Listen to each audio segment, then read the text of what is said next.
Donald Trump has until Monday to solve a $450 million problem.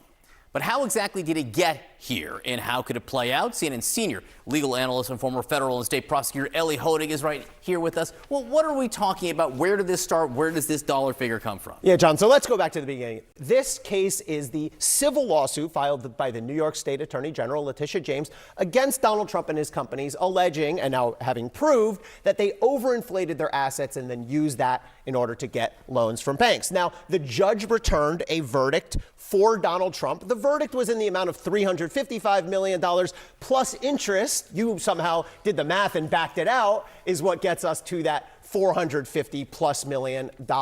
30 companies, 30 insurance companies looked at Donald Trump's assets and said, no, not one. Yes. And I want you to think about what that actually means. Because this isn't a Democratic judge talking. This isn't Letitia James. These are private insurance companies whose entire business is accurately assessing risk. They looked at his properties, ran their numbers, and walked away. Trump has been posting on Truth Social for weeks, claiming he has $500 million in cash. If that were true, this bond would already be posted. You put up the cash, an insurance company writes the bond in 48 hours. Monday's deadline disappears. But here we are, 5 days out, 30 companies have said no, and his lawyers are in court begging a judge to slash the amount to something he can actually afford. Those two things cannot both be true at the same time. Either he has $500 million in cash, or he can't post this bond. So they should be panicked. I mean, this is real. Like, it may not have set in yet for Donald Trump, but this deadline of Monday is real. This judgment is $400+ million.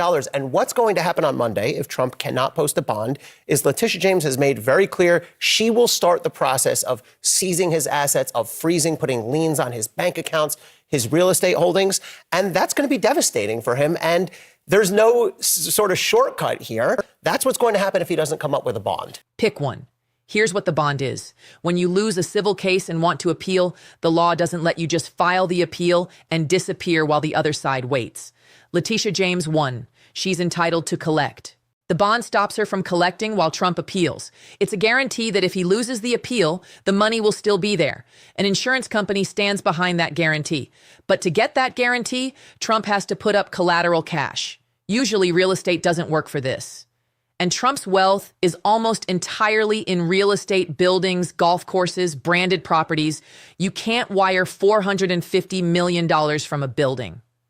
But here's the thing that makes this whole situation almost poetic. The court just found that Trump had been inflating the value of those same properties for years.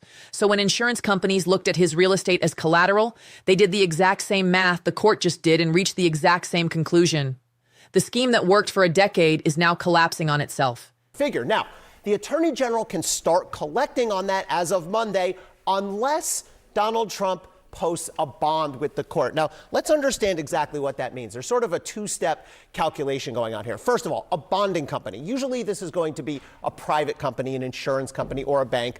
They certify to the court that if Donald Trump does not pay the total amount that he's owed after his appeal, we are good for it. We will cover him. Now, in order for them to make that promise, Donald Trump has to post collateral with the bonding company. That can be cash, that can be other assets. Now, Donald Trump has been unable to do that so far, and hence, if we get to Monday and he's not posted a bond, Letitia James can start collecting. Before we continue, if you're enjoying the video, subscribe to our channel, leave a like, and comment below what you think about this story. Let me give you the full picture on where that $450 million number actually comes from, because it doesn't appear out of nowhere. This case goes back to September 2022, when New York Attorney General Letitia James filed a civil lawsuit against Trump, his sons, and the Trump Organization. The allegation was straightforward.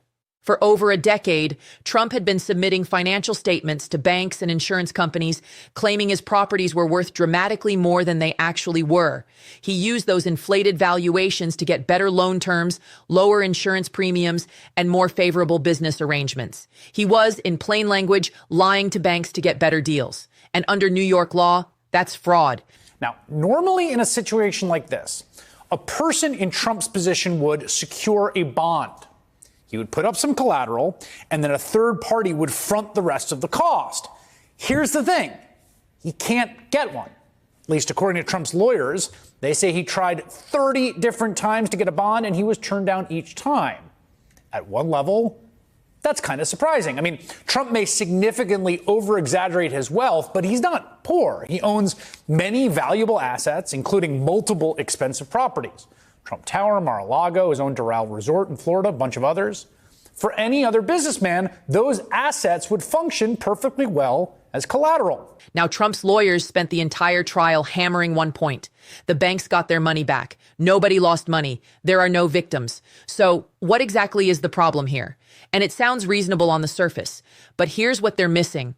The law doesn't require a victim to prove fraud.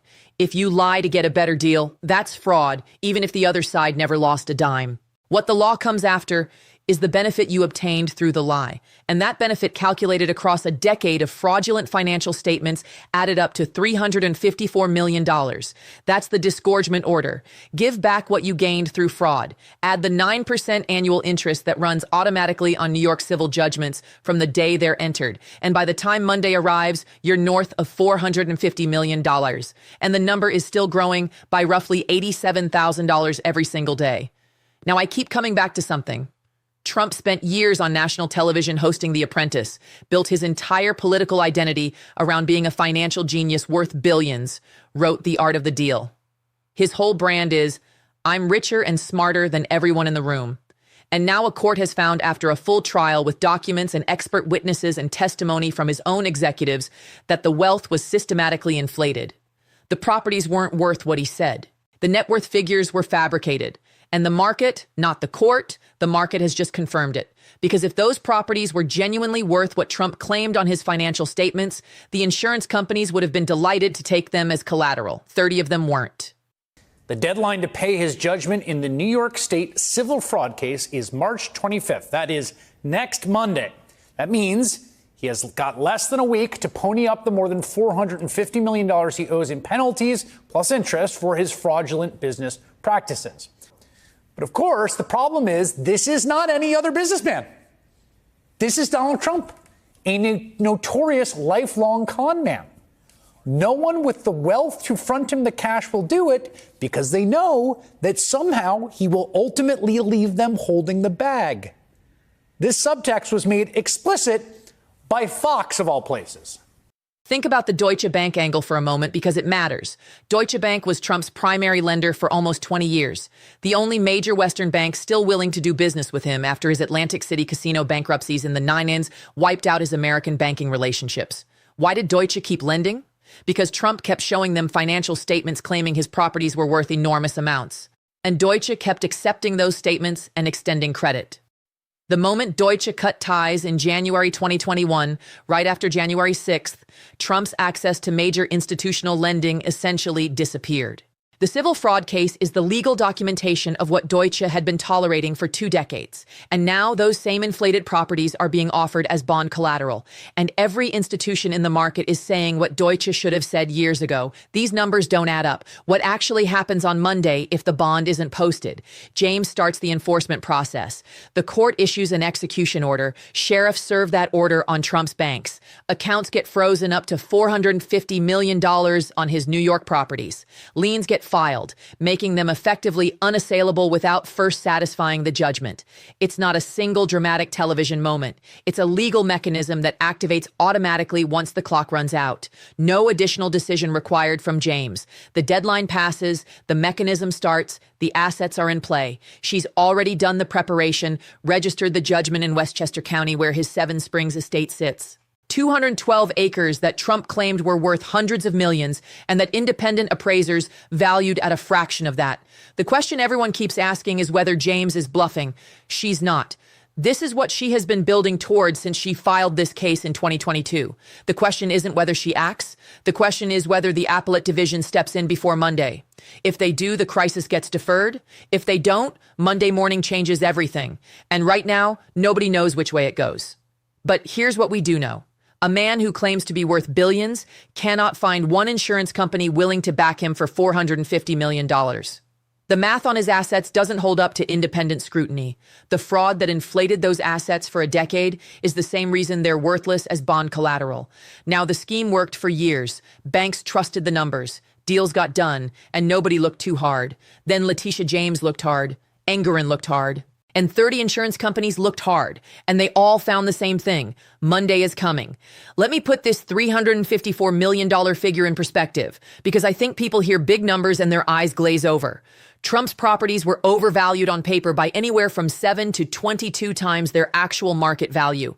Mar-a-Lago, his Florida estate, his primary residence, the property he's been valuing at $426 million on his financial statements, was appraised by independent experts at $18 to $27 million.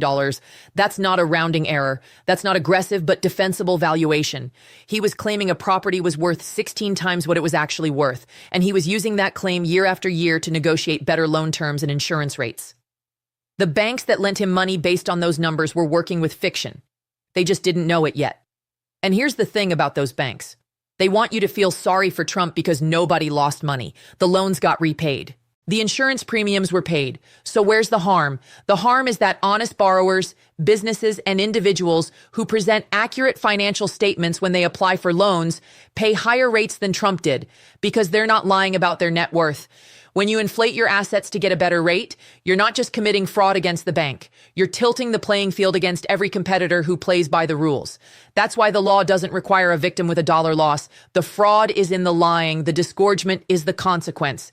Now let's talk about what $354 million actually represents in terms of how it was calculated, because this matters for understanding why the appellate courts eventually come back to it. Engoron looked at every transaction, every loan obtained with inflated financial statements, every insurance policy written based on overstated property values, and calculated the financial benefit Trump received compared to what he would have received with accurate valuations, the difference in loan terms, the difference in premium rates, compounded over 10 years across multiple properties and multiple transactions.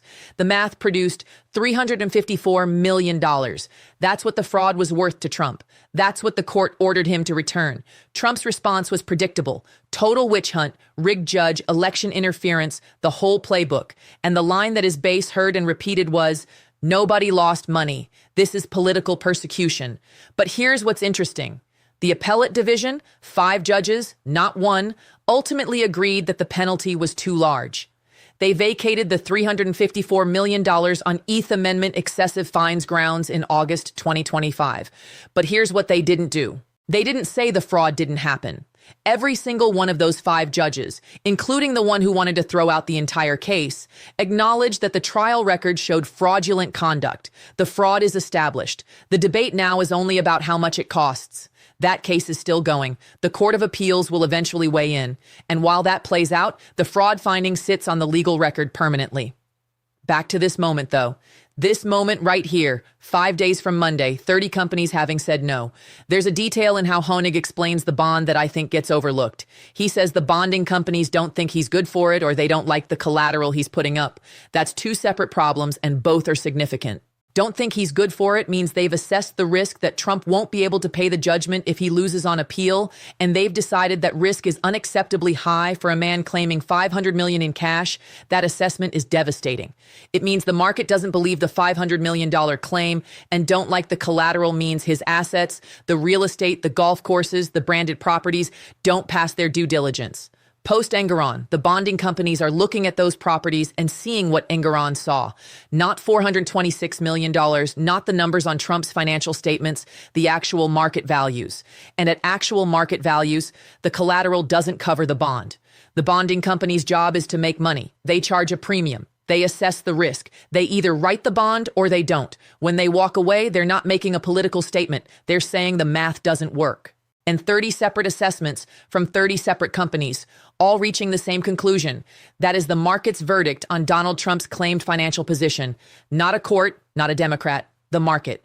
One more thing I want you to understand about why this moment matters beyond the legal mechanics. Trump has spent his entire public life selling a specific story about himself. The story is, I'm a winner, I build things, I make deals, I'm worth more than anyone thinks. And he sold that story so effectively that it got him a television show, a best-selling book, and ultimately the presidency. The fraud case is the legal system's answer to that story. Not you're not rich, and the man has real estate holdings and a brand that have genuine value. The answer is the specific numbers you've been claiming are fabricated, and you've been using those fabricated numbers to extract financial benefits you weren't entitled to. That's not a witch hunt. That's what the documents show. And the bond crisis makes it concrete in a way that court filings never could. When 30 insurance companies independently look at your claimed $500 million in assets and say not good enough, the abstraction of a legal finding becomes very real, very fast. Trump can post on Truth Social all he wants about having $500 million in cash. The bonding companies are looking at the same claim and making a different calculation. Markets don't care about Truth Social posts. They care about documentation, verification, and actual risk. And the actual risk, according to 30 separate assessments, is that Donald Trump's financial position is not what he says it is. Monday is 5 days away. The mechanism is ready. And somewhere in an appellate division courthouse, 5 judges are looking at a nearly 5,000-page filing asking them to intervene. Whatever they decide, this week is the week that the consequences of a decade of inflated financial statements became impossible to paper over with another all-caps Truth Social post. There's something else worth sitting with here. The specific irony of the collateral problem. Trump's entire financial architecture was built on a simple premise. Claim your assets are worth more than they are. Use those inflated valuations to access capital. Repeat. It worked for 30 years. Banks lent him money at better rates because his financial statement said he was worth more. Insurance companies wrote him policies at lower premiums because his stated property values justified it. The system worked because nobody looked too hard until they did. Now, here's the cruel twist. The same properties that he inflated to extract financial advantages, those are now the assets he needs to use as bond collateral to deal with the consequences of the inflation. And the bonding companies armed with Engoron's ruling are doing what the banks never did. They're looking at the actual numbers, not the stated ones. Mar-a-Lago at $18 million isn't $18 million of bond collateral for a $450 million obligation. Seven Springs at its actual value isn't enough either. Trump Tower, valued accurately, closes the gap some, but not enough. The entire portfolio valued honestly doesn't get him where he needs to be. The fraud inflated his paper worth by hundreds of millions, but it can't inflate the collateral the bonding companies will accept. And that gap between the fictional net worth he claimed and the actual net worth the market is now pricing is exactly the size of the crisis he's in. I also want to address the fundraising angle because it came up this week. Trump's campaign sent out fundraising texts that implied the donations would help with the bond. Campaign finance rules don't allow that. You cannot use campaign contributions to pay personal legal judgments. The campaign quickly clarified that the fundraising was general, not specifically for the bond. But the fact that the text went out at all is revealing. His political operation looked at a $450 million legal crisis and saw a fundraising opportunity, and it worked. The persecution narrative drives donations every time. The base believes the case is a witch hunt. The emails and texts create urgency. The money flows in. Whether any of that money ever helps with the actual legal problem is a separate question. The political machine keeps running regardless. That tells you something important about how Trump's operation functions. The legal crisis and the political operation run on parallel tracks. On the legal track, 30 companies said no, and the Monday deadline is real, and Letitia James has her enforcement apparatus ready. On the political track, every element of that legal crisis is being converted into content. The persecution narrative, the fundraising urgency, the Truth Social posts at 6 a.m., calling the bond unconstitutional and the judge corrupt. The legal track has a deadline. The political track has no deadline. It just keeps producing content and collecting donations. Trump has been losing on the legal track for 2 years. He just won the presidency on the political track. Both of those things are true simultaneously. And that's what makes this week so clarifying. The legal mechanism doesn't care about the political track. The bond deadline doesn't pause because Trump is leading in the polls. The enforcement apparatus doesn't wait for the November election. Monday is Monday. The legal system is running on its own clock at its own pace, completely indifferent to what's happening on Truth Social or at campaign rallies. Whatever the appellate division decides, and we'll find out by Monday, this week is the week the legal clock ran out on a decade of financial fiction. The 30 companies who said no aren't going to change their minds between now and Monday. The appellate division is the only thing that can change the outcome of this week. And even if they reduce the bond, the fraud finding stays. Even if Trump posts a $175 million bond on Monday evening through a California insurance billionaire, the court record shows that a judge found him guilty of fraud after a full trial. That finding is what James is still fighting to enforce through the Court of Appeals as of today. The bond crisis resolved. The underlying case didn't. And here's the final thing I'll leave you with. Trump called this country a banana republic from the hallway of a courthouse on the same day this crisis resolved. The appellate division cut his bond. He posted it that evening. He called it a total victory. And then he went to a press conference at 40 Wall Street and told reporters, this is all Biden interference and election interference and third world stuff. 6 weeks later, 12 jurors found him guilty on 34 criminal counts. 8 months after that, he won the presidency. The fraud finding stands, the hush money conviction stands, the bond is gone, the penalty is gone, and he's in the White House. Make of that what you will. We just cover what happened. One last thing about what Honig says at the very end of this clip. The bonding companies won't give him the money because at some degree they don't think he's good for it, or they don't like the collateral he's putting up. That phrase, at some degree, is Honig being precise about the limits of what he can actually know. He doesn't have access to the internal deliberations of those 30 companies. He doesn't know whether each one rejected Trump because of insufficient net worth, because the real estate collateral was tainted by the fraud finding, because their legal teams assessed reputational risk is too high, or because their actuarial models simply don't accommodate private individuals at this scale. At some degree is the honest acknowledgement that the answer is probably some combination of all of those factors.